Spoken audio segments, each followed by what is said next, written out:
Salut et bienvenue sur la chaîne de Mister Badass. On est là pour parler de l'épisode 1088 de One Piece. Alors tout de suite, faisons place à Rayleigh.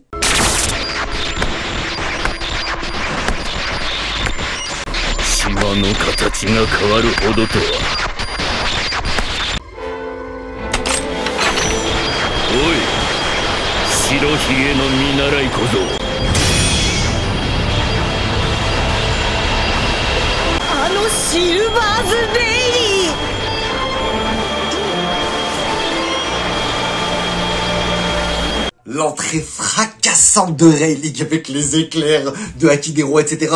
Tout le monde était pétrifié, il y en a qui s'évanouissaient. Vraiment une entrée spectaculaire de la part de Rayleigh. En manga, on n'a pas du tout ça, on a juste son arrivée. Là, ils nous ont mis la dose, vraiment. J'ai adoré l'entrée de Rayleigh. Sauf que juste après, il nous précise qu'il est trop vieux, qu'il peut plus faire face à Barbe Noire. J'ai trouvé ça assez décevant, mais Rayleigh, je crois qu'il a plus de 75 ans, 77 ans par là, donc c'est assez normal, mais je suis sûr qu'il aurait pu faire face à Barbe Noire. Alors comment ils ont fait pour... comment Hancock elle a fait pour s'en sortir? Comment Rayleigh il a pu régler cette histoire? Ce qu'on comprend, c'est que Kobe a échangé sa place avec Hancock, que Teach a capturé Kobe à la place. Donc il y a dû avoir un arrangement pour que Boa Hancock libère tout le monde de l'état de Pierre, et que Kobe échange sa place avec Hancock. Je pense que Rayleigh, en fait, c'était un peu du bluff, son arrivée, j'imagine, parce qu'après, il nous dit qu'il pouvait pas faire face à Barbe Noire, donc...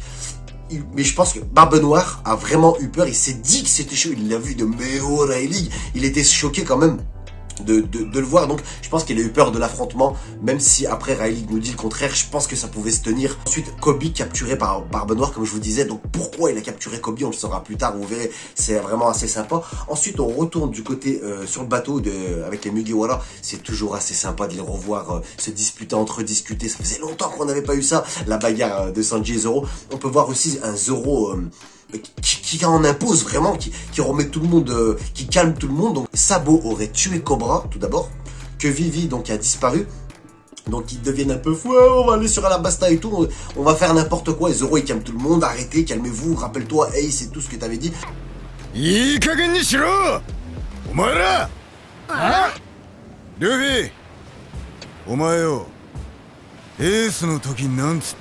On va arriver au plus important de cet épisode, un truc qui m'avait choqué en manga.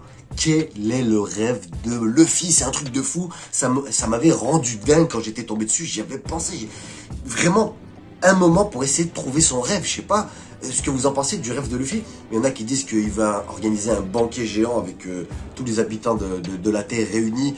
Donc ça peut être une possibilité vraiment, mais là ça me paraît... Je pense pas que ça soit ça, parce que Oda il est trop fort, il sait que c'est un truc qu'on pourra pas trouver. Regardez le One Piece quand il était trouvé par Roger, tout le monde a rigolé, on sait toujours pas ce que c'est. Il y en a qui spéculent sur plein de choses, mais on n'a pas trouvé la réponse. Donc le rêve de Luffy, je pense qu'on le découvrira lorsqu'il découvrira le One Piece à la fin du manga, à mon avis. Donc Luffy, il va accomplir ce rêve, c'est certain. Après, on a des petits indices que j'ai notés quand même pour essayer de savoir ce que c'est son rêve. Donc déjà, en manga, il y a un truc qui a été retiré dans l'animé, c'est qu'il commence par « je serai ». Il dit « je serai ». Donc je serai quelque chose, ou après il peut dire « je serai le premier à », mais il commence par « je serai » et ça a été enlevé en animé. On sait que c'est impossible à réaliser son rêve, tellement impossible que ça en est hilarant, qu'il est obligé de rigoler ou le prendre pour un fou vraiment. On sait qu'il faut au moins être roi des pirates pour espérer que ça se concrétise. C'est des mini-indices, mais on peut quand même essayer de trouver ce que ça pourrait être. On sait que c'est un truc de fou, déjà un truc dingue. Donc organiser un banquet avec tous les habitants sur Terre réunis en même temps, c'est un truc de dingue. Donc ça pourrait être ça vraiment. Pourquoi pas détruire Grand Line? Je vous donne mes idées. Hein. Détruire Grand Line pour réunir toutes les mers. Donc ça paraît dingue déjà, parce que le mur il est immense et tout. Et puis, mais on sait qu'il va le réaliser, ça le fit. Donc ça pourrait concorder, je sais pas ce que vous en pensez. Et puis maintenant avec le Gear 5, il peut se transformer en géant et réaliser ce rêve. Et puis il faut être roi des pirates pour pouvoir faire ça. Quand il va pour dire Luffy, quand il va pour raconter son rêve, on le voit et tout courir et on voit le soleil. Il y a toujours... En animé, on nous donne des indices sur ce que ça pourrait être, après en nous montrant une image. Donc on voit le soleil, ensuite on voit aussi la tête du Sunny qui est un soleil.